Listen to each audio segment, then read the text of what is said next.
I'd like to introduce the members of the PATEC who are going to present to us this evening on their proposal for reactivation of the R8 Fox Chase line.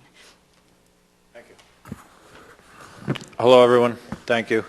How many of you were at the Newtown Voice? So some of this will be a little duplicate of that, but I'm John Scott. Thanks for coming out. I'm with PA Tech, which is, hang on, the PowerPoint going here.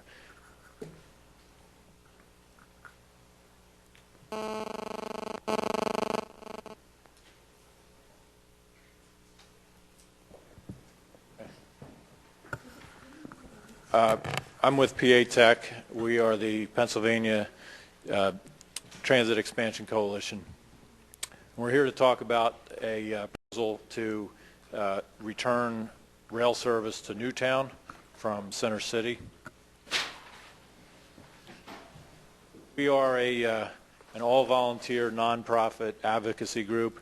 Our primary interest is in promoting viable rail transportation as opposed to bus transportation or, worse yet, heavy traffic. The route that we're proposing, many of you may be familiar with. It's a rail line from Center City through Fox Chase, through Southampton, and then on to Newtown Borough. We refer to it as the R8 because SEPTA's Fox Chase line is the remains of it right now, and that's called R8. We also have an R4 option, which would go through Jenkintown instead of Fox Chase if there were environmental problems on the lower section of the line. For practical purposes, there's no difference in the stations. And the ones in this area are the Newtown Borough Station, a Newtown Bypass Station, Village Shires, and Holland. The line that we're proposing would be all welded rail, fully electrified, no extremely tall overhead towers. It would be low-profile electric towers, probably made out of wood, like the Fox Chase line, or possibly like the steel ones in this picture. This is the Warminster line. On the left are the electric towers. The service that we're proposing would be, as I mentioned, electric train service, no transfers between here and Center City, anywhere between 20 and 28 trains a day. This is comparable to the R3 West Trend or the R2 Warminster line.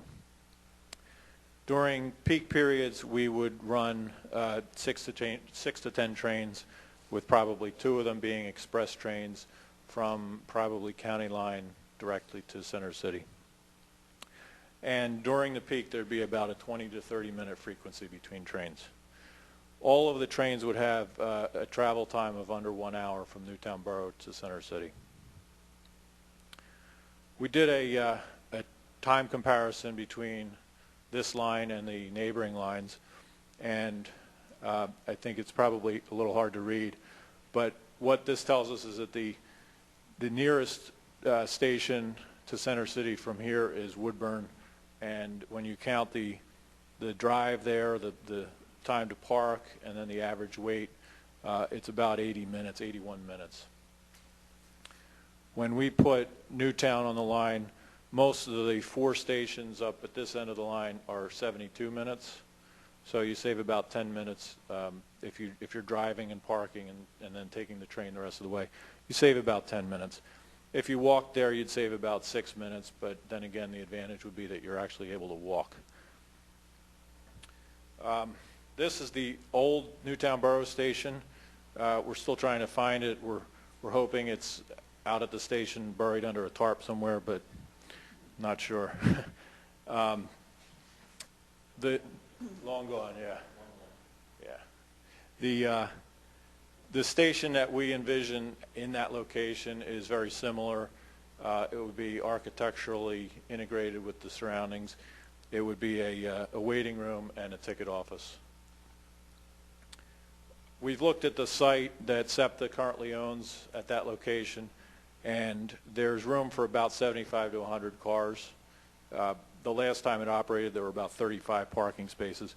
To put this in perspective, this is about a quarter the size of Langhorne and about a third the size of the Yardley station. So it's not a big station by any means. We took into consideration, at the borough's request, we took into consideration the traffic, and we found this is a PennDOT traffic map of the area. In the vicinity of the station, there's two major roads, State Street and Washington Avenue. State Street has 7,300 cars a day on it. Washington has 13,000. And we're looking to at a station that would have about 100 cars in it. So we don't think there's any meaningful impact one way or the other. And most of those 100 cars are probably already included in that traffic statistic. Another concern was, what is the possibility that people from outside the borough would come into the borough to use the train?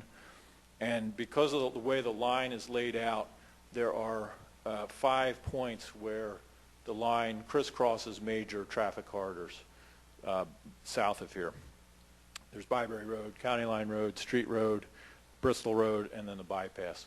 So we think that anybody from outside the area that's interested in using the train, they're already traveling these roads, and when the train was put back in place, they would get the train at one of these points rather than the Newtown Borough station. We don't think they'd go north to go into Center City. So we think the borough station would be limited to pretty much people who walk there, and then a few people driving from elsewhere in the borough. We've done some mapping to try to figure out where people at each station are coming from. Right now, most of the area, the star, of course, is Newtown Borough. Most of the people in this area are probably going to Langhorne or Woodburn. And this holds true probably up until about Route 263 to the north. And at that point, they start using the Warminster station or even Doylestown. When we put Newtown into the equation, Newtown takes over a lot of that traffic to the north. But like I said, most of that is going to get the train below Newtown Borough because of the way the roads are set up. We think actually County Line Road is going to get hit pretty hard because that's where a lot of the Philadelphia traffic is right now, and then also the Newtown bypass station. Altogether, we're predicting that the line in general will have about 3,000 new riders on it, and then about 1,500 riders that currently use the R3 or possibly the R2. Just to put this in perspective, we've heard from SEPTA over the years why this line is not feasible, and we found that when they look at the line, they only look at a radius of about 3 miles around every station. And if you only look at that radius, I think you would find far fewer riders. But when we look at the entire area and the people who are using the roads in the area, we think there's plenty of people to make the line successful. This is one of the maps that we've gotten from SEPTA. This is a 1996 study. And as you can see, they've kind of surgically drawn the area that contributes to each train station and each line. And this area, I don't know if you can see the pointer, but they've pretty much ignored all this area up here. This is Upper Makefield. This is Wrightstown. This is the northern part of Northampton Township. We have Warwick and Buckingham.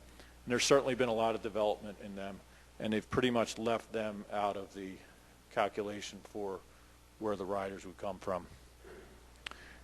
Nevertheless, they come up with a projection of 2,100 riders, which isn't far off, and it's probably all by itself enough to make it a feasible project. Ironically, when they're talking about building a garage somewhere, they look high and low to find riders as far away as Plumsteadville and Tullytown and Lower Makefield. So our point is simply that if this is studied right, they're going to find the ridership, and they're going to see that it's a viable project.